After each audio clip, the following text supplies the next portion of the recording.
حضرت علی رضی اللہ تعالی عنہ نے فرمایا، ان بد دعاؤں سے ہمیشہ ڈرو جو بول کر نہیں دی جاتی۔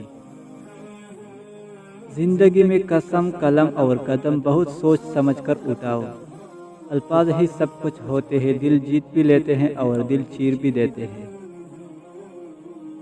اس شخص پر کبھی ظلم نہ کرو جس کا اللہ کے سوا کوئی مددگار نہ ہو۔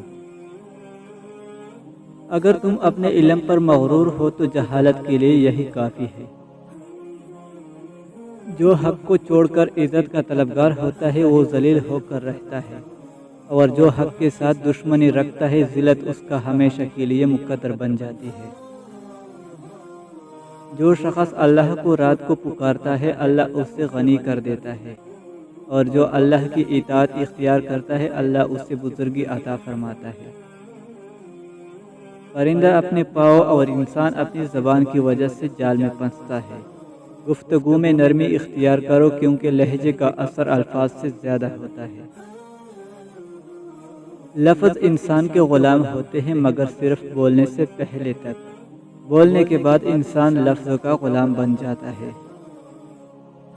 مال یا جان کا چلے جانا نقصان نہیں، انسان کا سب سے بڑا نقصان کسی کی نظروں سے گر جانا ہے۔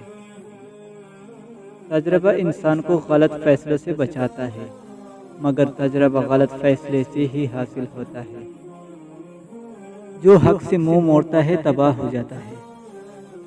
مشکل وقت دنیا کا سب سے بڑا جادوگر ہے، جو ایک لمحے میں تمہارے چاہنے والوں کے چہروں سے نقاب ہٹا دیتا ہے۔ غلطی ماننے اور گناہ چھوڑنے میں کبھی دیر مت کرو، کیونکہ سفر جتنا طویل ہوگا واپسی اتنی ہی مشکل ہوگی۔ آج کا انسان دولت کو خوش نصیبی سمجھتا ہے، اور یہی اس کی بد نصیبی کا ثبوت ہے۔